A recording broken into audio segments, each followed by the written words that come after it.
అయితే ఈ డిండి lift irrigation scheme ఏదైతే ఉందో ఈ డిండి ప్రాంతం నల్గొండలో ఉన్నటువంటి ఆ ప్రాంతంలో కూడా ఫ్లోరోసిస్ ఉంది, ప్రజలు ఇబ్బందులు పడుతున్నారు. ఎన్నో ఏళ్ల నుంచి నీళ్లు లేనటువంటి మాట వాస్తవమే.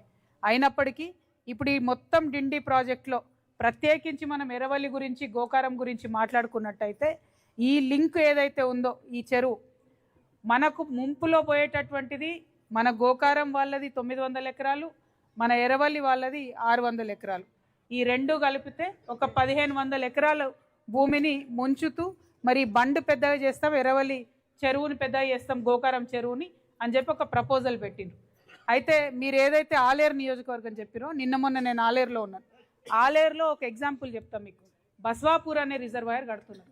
ఆ బస్వాపూర్ రిజర్వాయర్లో 5000 ఎకరాల భూమి పోతే 1,80,000 మందికి ఎకరాలకు నీళ్ళు వచ్చింది.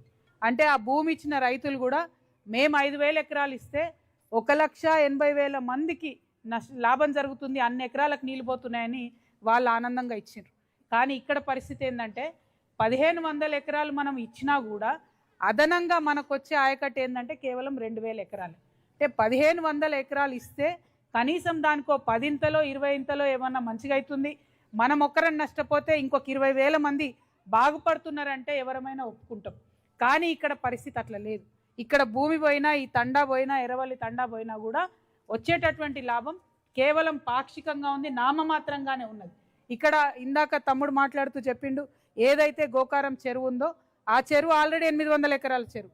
దాన్నే కొద్దిగా పెద్ద చేసుకొని బండు స్ట్రెంథన్ చేసుకుంటే ఇప్పుడు ఏదైతే ఇస్తామంటున్నారో వాటన్నిటికీ కూడా మా పొలాలన్నిటికీ నీళ్ళు ఇచ్చే ఆస్కారం ఉంది. అది ఉందని పదే 8 ఏళ్ల నుంచి మొత్తుకుంటున్నా, అప్పుడు బీఆర్ఎస్ అయినా ఇప్పుడు కాంగ్రెస్ అయినా కూడా చెవిటోడి మీద శంఖం ముందిరేటే మన పరిస్థితి అవుతుంది తప్పితే ఎప్పుడు కూడా విన్నటువంటి దాఖలాలు లేవు. కాబట్టి మీరు తీసుకున్నటువంటి నిర్ణయం అత్యంత ప్రజాస్వామ్యబద్ధంగా.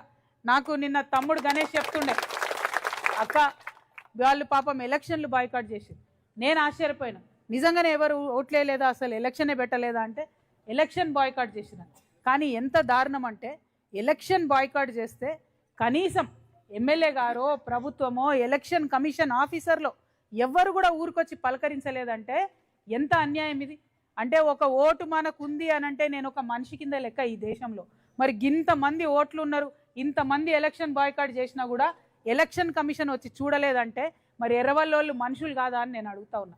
మన ఓట్లు కావా అని నేను అడుగుతా ఉన్నా. మరి ఈ ప్రజాస్వామ్యంలో ఓటుకు విలువ లేదంటే ఇక దేనికి విలువ ఉంది అని నేను అడుగుతా ఉన్నా.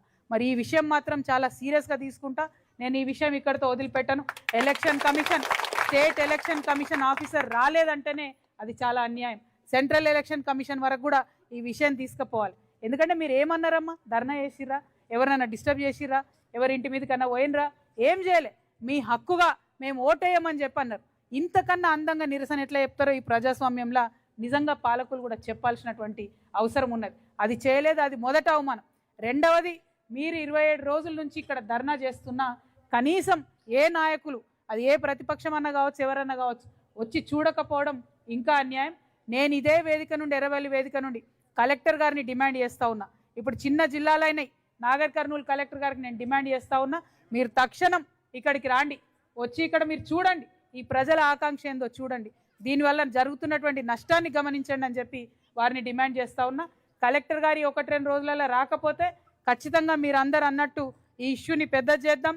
రాష్ట్రంలో ఉన్నటువంటి ఇరిగేషన్ మంత్రి గారినైనా, ముఖ్యమంత్రి గారినైనా అవసరమైతే నిలదీద్దాం, కలుద్దాం, మాట్లాడదాం, ఒప్పించి తప్పకుండా ఈ ట్యాంక్ యొక్క కెపాసిటీని తగ్గిద్దామని చెప్పి నేను మాట్లాడుతూ ఉన్నా.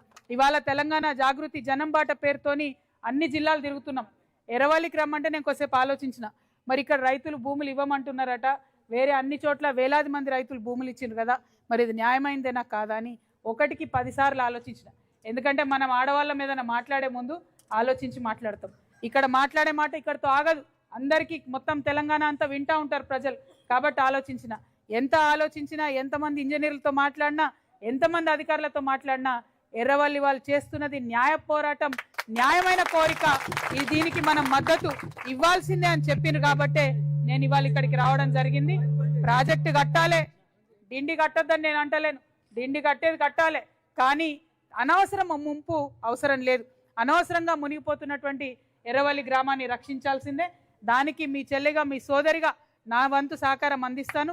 ఇక్కడ ఒక్కరితోనే కాదు, ఇక ముందు మీరు చేసే ఏ ఉద్యమంలో అయినా కూడా నేను భాగస్వామిని అవుతానని చెప్పి మీ అందరికీ తెలియజేస్తూ, మరి సదానందం అన్న కావచ్చు, మిగతా ఇక్కడ ఉన్నటువంటి అనేక మంది మిత్రులు కావచ్చు, అందరం కూడా తెలంగాణ కోసం పిడికిలెత్తి కొట్లాడిన వాళ్ళమే, అందరం కూడా ప్రత్యేక రాష్ట్రం రావాలని కోరుకున్న వాళ్ళమే, ప్రత్యేక రాష్ట్రంలో మన బతుకులు బాగుంటాయని ఆలోచన చేసిన వాళ్ళమే. దానికోసమే పోరాటం చేద్దాం. మనం బాగుండాలి, మన ఊరు బాగుండాలి, మనతో పాటు అందరు బాగుండాలనే ఆలోచనతోనే ముందడుగేద్దాం. ప్రత్యేకించి ఎర్రవల్లి గ్రామస్తులకు, తండావాసులకు మీ చెల్లగా నేను మాట ఇస్తా ఉన్నా. ఈ డిండి ప్రాజెక్టులో మాత్రం మన ఊరు మునగకుండా చూసుకోవడానికి నా శాయశక్తుల నేను ప్రయత్నం చేస్తాను. ఇంత మంచి ఐక్యత చూపిస్తున్నటువంటి ఈ కార్యక్రమంలో నన్ను భాగస్వామ్యం చేసినందుకు, మరొకసారి నాలో ఉద్యమ ఆకాంక్షను రేకెత్తించినందుకు ఎర్రవల్లి వాళ్ళందరికీ కూడా హృదయపూర్వకంగా నమస్కారాలు. జై ఎర్రవల్లి, జై ఎర్రవల్లి, జై తెలంగాణ. Thank you. జై జాగృతి.